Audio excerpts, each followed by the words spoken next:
On this adventure with Lukim Yu, as a pandemic. we attempt to ship Lukim Yu back from Malaysia and race through border closures to meet her. You've got no access to the vessel.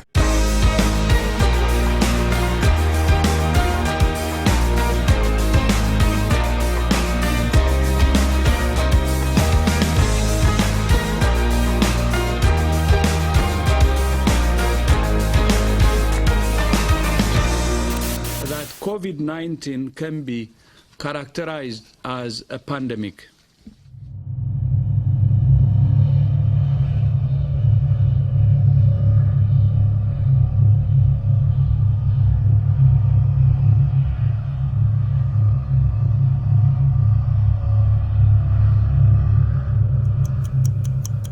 So what's been happening since COVID-19 hit? Almost 18 months to the day that we left our boat in Malaysia to come home to do 6 months of work. I went back to work as a practice manager for a breast and endocrine centre. You sold a business, Well, where'd you start with? and then you sold it. Well, then you bought it and you sold it. A complicated story. We don't need to get into that. Anyway, we now own no businesses, and then we made the big decision that we should sell our house rather than renting out this time. So we've done that. So are we homeless? Yes, no, we're houseless.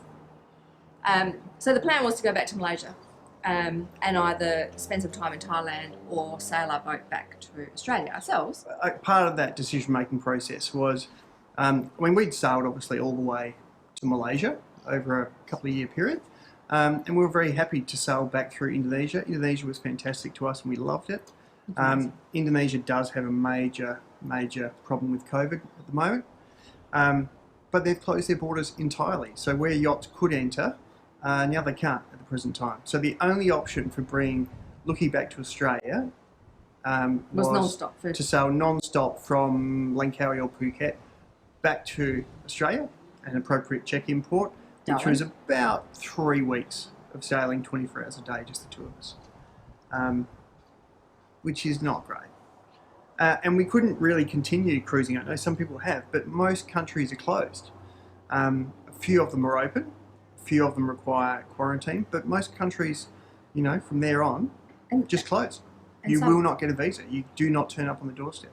And some countries close while you're in transit, which is really tricky. We tried putting it on a ship, and that had failed.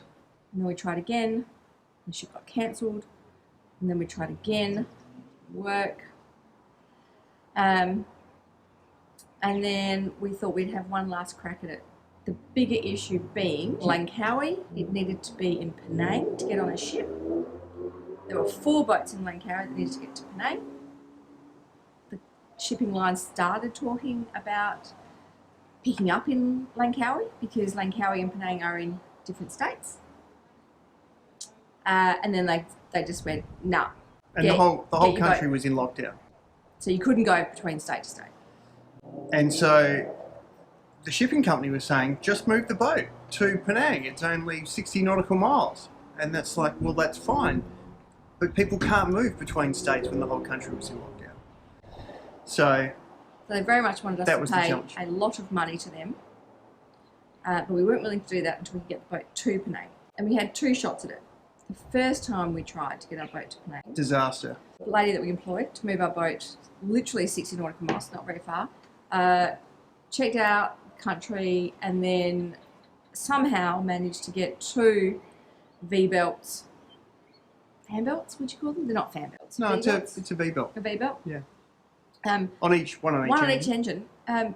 Both broke, which isn't, we've never even broken one. So how she got 2 to break within 5 nautical miles is still beyond us.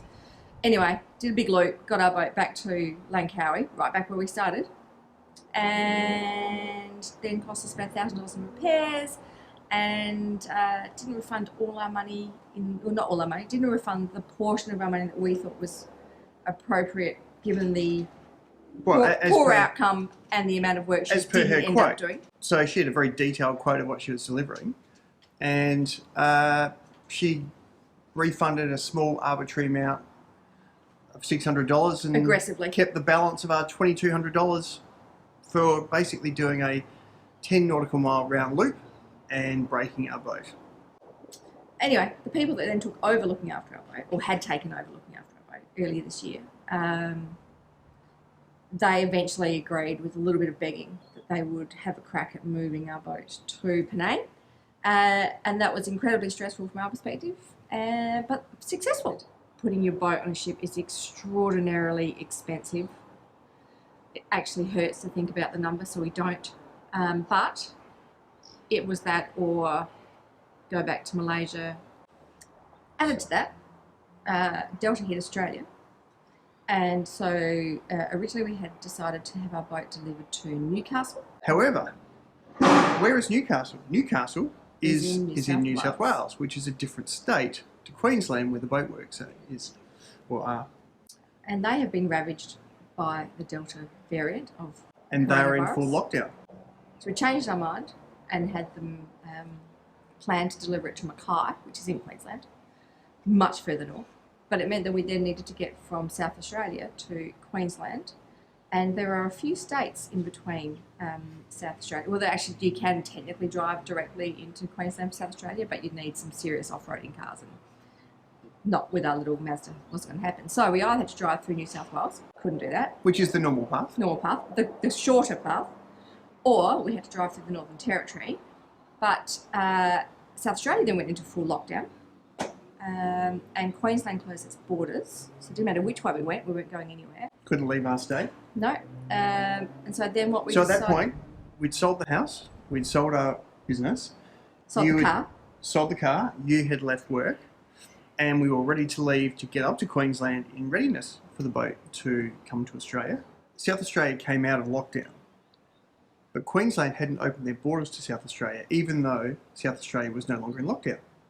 So we were literally waiting for the moment that occurred. And throughout that period, Didn't really the help Northern us. Territory, their borders to South Australia were open.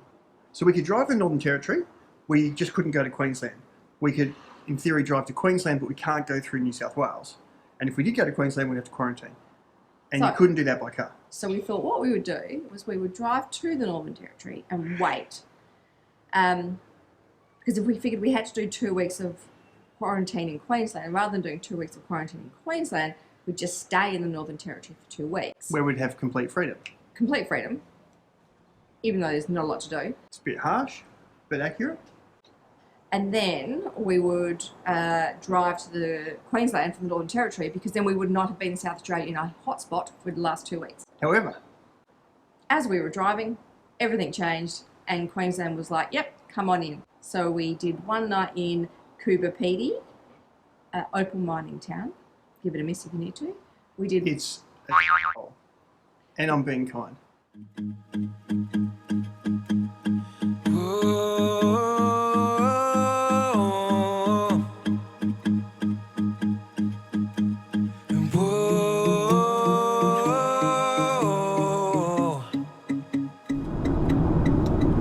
We're leaving Koopini. There are many reasons to leave Koopini. First and foremost, because it's Koopini. However, we are on our way to Alice Springs, and then Mount Isa, and then Townsville, and then Airlie Beach, Mackay. Why? Why are we driving in the middle of the Australian outback and not on a boat? Well, the intention, glad you asked, the intention is so we can get back on our boat. So, fingers crossed, with a bit of luck, our yacht will be loaded on a ship out of Penang that will be offloaded in Mackay on the east coast of Queensland in about 2 or 3 weeks' time. And we need to make a dash in our little car across the country because Australia's been in a whole lot of lockdowns. So we need to try and get to Queensland and Mackay/Airlie Beach as quickly as possible with all our stuff. We are driving into Alice Springs. We drive through this rocky range that almost surrounds the town.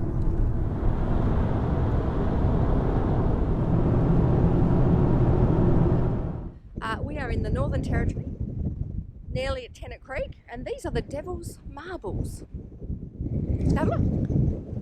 The Devil's Marbles are giant granite boulders that are not in fact built up, but the remnants of thousands of years of erosion. We are 2,000 kilometres into our 3,500 kilometre trip. How's it going so far? Yeah, not as boring as I thought. Just gone through Tennant Creek, which is essentially in the middle of Australia. That was as boring as I thought. Yeah. I'm concentrating, I'm sorry, I'm driving very fast and I'm concentrating. How fast was the speed limit? The speed limit is 130 and I'm not quite up to it yet because it's been windy since I took over. There used to be an unlimited speed limit in the Northern Territory, but a few years back they dropped it to 130.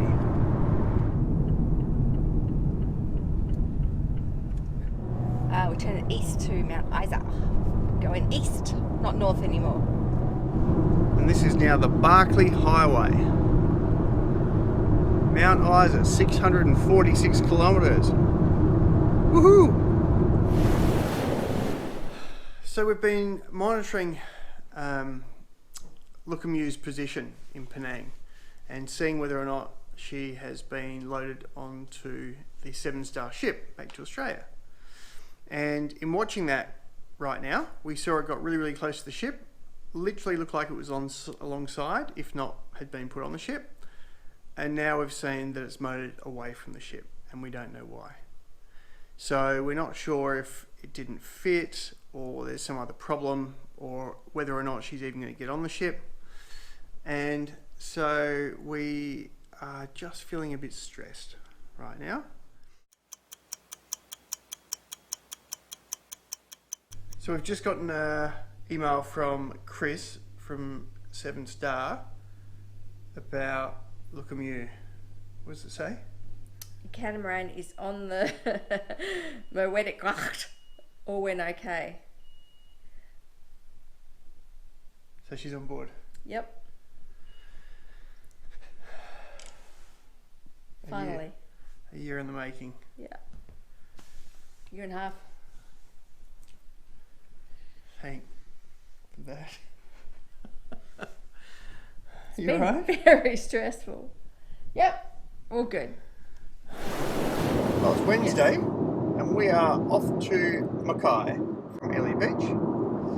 It's about 160 kilometres, call it 100 miles. And how do you pronounce it? The ship? What's it called? Yacht. The Yacht Yacht. is just under 2 days away from Mackay. So it should come in on Friday, and we should be offloading Luki on Saturday. All things go well. However, we've had a few hiccups in the last couple of days relating to Border Force and Customs. So you need to have a customs agent because you're bringing goods into Australia. Apparently you can do it without a customs agent. I wouldn't recommend it. It's been a bit of a nightmare.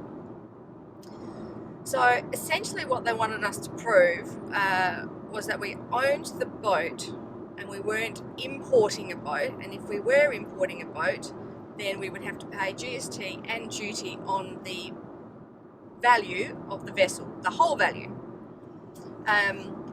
And however, we have owned our boat for 7 years and we bought it in Australia, and there is no GST due on our boat as far as we're concerned. It boiled down to customs wanting us to produce the individual piece of paper that we were apparently given when we checked out of Australia April 24, 2018. An export document. Yes, the export document.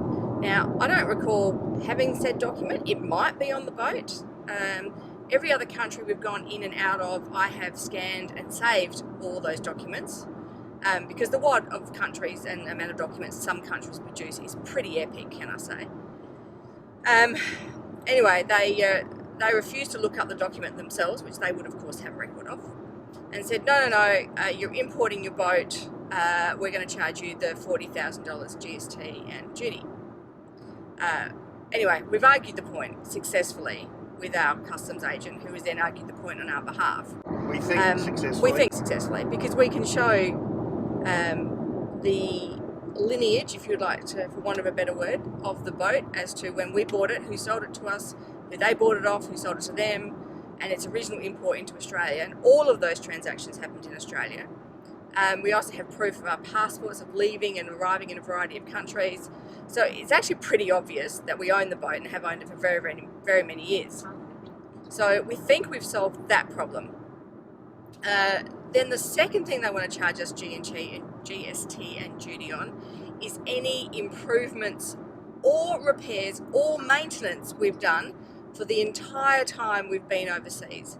Now, I get the essence of the problem, which is they don't want you buying a cheap boat, taking it overseas, doing a lot of GST-free improvements and bringing back a boat worth a lot more money. Which to me, given that all we've done is literally maintain our boat to maintain its ever-decreasing value, seems a bit ridiculous. But anyway, we've put together $3,000 or $4,000 worth of maintenance that we've done. Ironically, most of the maintenance, big maintenance that we've done overseas, has been from parts that we've purchased when we've been back in Australia, which we've then paid GST on, and then installed ourselves. But anyway, we don't have those receipts, surprisingly enough. So anyway, we've just listed as much as we can remember over the 4 years. They even want to charge GST on things like changing oil filters and stuff, which quite frankly is pretty ridiculous. Anyway, and then the other thing they thought they might like to charge GST on is the shipping value. So we're paying a Dutch company to ship our boat back to Australia, which has been very expensive. Paid them US dollars Yeah. to an Amsterdam account. But yeah, Border Force are thinking that maybe we should play GST on that, which makes absolutely no sense to me whatsoever. And then probably E or F, I don't know what we're up to now, but they also wanted to know what the internal cost of moving the boat from Langkawi to Penang was, which was a Australian couple that we paid money into their Australian account. And then they thought they might like to charge us GST on that as well. So it's been a bit of a free-for-all from a GST collecting perspective, but I think the result will be on Saturday when the boat is offloaded and Border Force, Customs and Quarantine all come and visit. Anyway, so far we're up to about $900 worth of fees and stuff, and that's not including what they may or may not charge us for GST. So it's pretty epic in the big scheme of things, I've got to say. Oh, and the really good thing is the imposed threat. So if you don't sort out and pay your import duty and GST as Border Force say you should, they won't offload it from the ship. And I'm pretty sure our contract says if we delay the vessel from leaving, they charge us €15,000 a day. So we just got a phone call from our customs agent. And this is following on from having got an email from the shipping line saying a boat that was getting discharged or offloaded on Saturday at 8 o'clock in the morning is now getting offloaded at, 3:45 or something on 3:30 on Sunday. Border Force, Customs, Immigration, Biosecurity, all those guys won't even go to look at it until sometime next week. So it's going to be held in a quarantine area and we can't get access to the boat. So we're probably up for another week of accommodation and a week before we're meant to, before we can pull the boat out of the water. You know what will happen. We'll be thinking it's an entire week, and Sunday night they'll go, yeah, boat shorts, and we'll have cancelled everything. Yeah, or Monday morning or something. Yeah. If it's another week, it's another week. Boat's in Australia. It's not in Malaysia. I'm also equally frustrated, but I'm just trying to talk myself down and out of the tree. But it's not in Australia, fundamentally, until such time as they clear it and give it back to us. It's physically in Australia, though. It's not in Malaysia anymore. Yeah, they need to let go of it and give it back to us. What you doing, baby? I am finishing off the list of our estimated contents of every single thing on the yacht and also whereabouts on the yacht it is for Customs and Biosecurity. Because they are treating our boat like an item being shipped in a container. as if we've just bought it or brought it into the country or something, not as if we're just entering the country as we normally would, sailing in and having Border Force officials come on board and check it out. It is now 15 pages that we've just turned into a PDF, as well as we have, I think this is another 4 pages of manually filling out forms, unaccompanied personal effects statement. So the complication is, part of what you sign is to say, have you, like being at an airport, did you pack your own bags? So, did we pack all our own contents? Yes. However, we've had about a dozen people on board the boat, half of whom we don't know in the last year and a half, doing anything from maintenance through to delivering the boat, through to putting it on a ship, etc. So we don't actually know what is on the boat. Anyone could have put anything on it during that time frame. So we've sort of said, well, did you pack it? We said, yes. However, we haven't been on it for a year and a half, and many other people have. So we'll see what they say.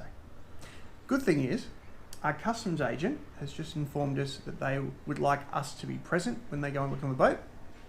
We can't get on the boat until they have inspected the boat, but we can meet them at the dock, we can talk them through it.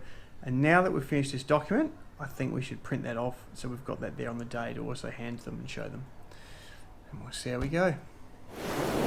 It's the simple things that are often the biggest hurdle to jump. Yep. But on the bright side, what I'm hearing though is they've actually said it's all okay verbally, we're just waiting for that document. Is that correct? Yeah. Yeah. And things. So they're saying there's no issues bringing it in, putting it across. They've either the guys up there just need to do a type of movement to move it across, or they just send an email and say, yes, you can put it in, and then it will go. And then it's all under customs control and everything else, and the stevedores control and everyone anyway. It's not like it's getting discharged in and you're driving it in. Yeah, correct. You've got any form of access. You've got no access to the vessel. Correct. Yeah, correct. Or the yacht or anything. It's all looked after by the stevedores and Border Force, which is exactly the same as if it was discharged straight onto the wharf. Yeah, like a shipping container. And to sit on it, yeah, it'd be exactly the same. It's just handled by the stevedores and everyone else. You're nowhere near it. Yeah, no it's still the same. It's just because it's getting discharged into the water, which is common ground. Yep. That's the issue. Yep. Even though it's within the port precinct and this, that, and everything else, it's not, the water itself is not customs controlled Right. as such. Right. Okay. Until it goes over and then gets moored. So we've got the yes you can, but we haven't got the document. Yes you can. But the shipping company won't offload it until they get a document, will they? No, because they want it there in the event that they get audited or something Yeah, like that. yeah. That Yeah. they've got something in writing, not just a Yeah. he said I could. Yeah. Yeah. And I'm assuming customs don't work on the weekend? No, they don't. Or Well, they do. They'll be down there doing their bits and pieces. Customs sit down and work 7 days a week, but not these they people. they probably won't answer our phone call on the weekend. Yeah, But gotcha. Gotcha. Right. But All right. they're still going on and off vessels and everything all weekend. But they just certain parts of customs work on weekends. Yeah. Yeah. All right. Well, let's touch base in say an hour's time and see how we're going then. Yep, will do. Cool. If Thanks, I Jake. get anything beforehand, I'll let you know. Thank No you. worries. Thanks. Bye. Bye. Thank you. Bye. Why So- can't some moron just do a goddamn email so I can stop stressing out? Or lodge the paperwork. Hit the print button. Yeah. Far out, Brussels sprout. How are you feeling? Terrible. How are you feeling? Look, I'm pleased to hear that they've given the verbal okay. Because, I mean, the people processing say, yeah, it's all good, it's not a problem, but we want that document, as will the shipping company. Verbal okay doesn't do us shit. It doesn't, no, because the shipping line will not put the boat in the water unless they get that document. And as soon as they put it in the water, it's no longer their responsibility. So, but if it doesn't happen in the next hour and 50 minutes, these guys will all knock off at 5 o'clock, being government employees, and then it won't happen, which means it won't be offloaded on the weekend as it's meant to be.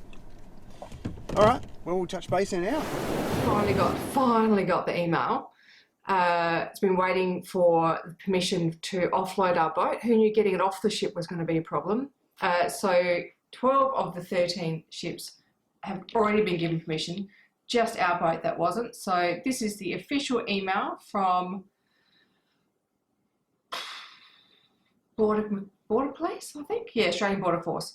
As per our conversation earlier this afternoon regarding the discharge of cargo from the MV Biosecurity, terrible pronunciation, namely the small craft Lukimyu, they've spelt you wrong, ABF permit the movement of the vessel into berth at Catamaran as it will be under customs control within a S15 area. Don't know what an S15 area is, but otherwise it all sounds really good. So yeah, we can actually get the boat off the ship. Next problem. Tick. Relieved? Very. It's been freaking us out. We're going to see whether or not ship is in, and if we can see Luki or at least other yachts on the deck. Oh, there it is. It's over there. It's a little bit exciting. Boat is in Australia. Has got permission to get off the ship. We can't see it yet though. Can't see it yet, but given that we are the 10th boat to be offloaded, it's reasonable that we can't see it. Just give us our goddamn boat back. We wait. There she is. There's the Biosecurity. Carrying more than a dozen yachts from Asia has arrived in the port of Mackay. The unusual delivery sparked curiosity from locals across the region. 13 super yachts being offloaded right here in the Mackay Harbour. They've been shipped all the way from Asia. Well, much excitement at the apartment this morning. We chilling out at 8 a.m, having a coffee, watching some Grand Prix as we do. And we get a phone call from Border Force saying your boat's locked, we can't get on it. And that it's in the water. And we're like, is it in the water? Because it's not meant to be offloaded till 3:30 this afternoon. He goes, yeah, it's in the water, it's in the pen. Oh, right, well, we've got a key, we'll see you in 10 minutes. Yeah. And Emma being a nurse reckons that... Well, we just finished up with customs and... And Border Force, same people. Yeah. So it's just Biosecurity, which is quarantine now, to look at any wood or food or bits and pieces left on board. No one seems to have stowed anything on our boat, which is very good. She's pretty disgusting though, I've got to say. Everything seems to be there though, as well. We think everything's pretty well there, but the boat is disgusting, isn't it? It's going to take a lot of scrubbing. There's a lot of mould, a lot of things will need to be thrown out, but... Toilets are black. Oh, can't wait to do the toilets. Anyway, it's here. It's actually here. And she's floating, and we were allowed to turn the power on and all the fans back on, which means she won't sink because we've got a leak in the port engine. Yep. But otherwise, pretty good day, all things considered. Yeah, and earlier than we thought. I mean, here we are. We're Sunday. It was meant to come off late today. The boat's already off, and customers already been over the boat. So. Yep. Maybe if they're not too far behind with Biosecurity this week, we can start scrubbing and then get it up on the slipway and start doing work. So, that'll be good. Yeah. There you go. Border Force were lovely people. Efficient, official, but not unfriendly. Anyway, at the end, because they said, do you have any reason to... No, what did they say? Just be aware in the next couple of weeks if anyone approaches you wanting to do engine maintenance Good Samaritan, check out your boat, inspect it to buy it. All sorts of sort of anything unusual in case someone has put something on our boat that we're not aware of and that they didn't find. Now, they were pretty thorough, but I imagine if you were a real sneaky person, you could find a compartment somewhere that people would necessarily, like you could actually dismantle part of the boat, put something in there. So I actually hadn't considered that, but yeah, good advice from them. Good to know. And yeah, certainly if we find anything, we'll be calling them straight away. Are you relieved? I am relieved. I know what we're up for now in terms of cleaning and fixing. So we'll put together a bit of a plan as to how we're going to attack it all and get stuck into it, I guess. How do you eat an elephant, Jamie? One bite at a time. How do you clean a boat? One room at a time. On the next adventure with Lukimyu, she's out. We get our yacht back after 18 months. Have a look at this. And get busy cleaning and fixing. If you like this video, please give it a thumbs up, subscribe and share it with your friends.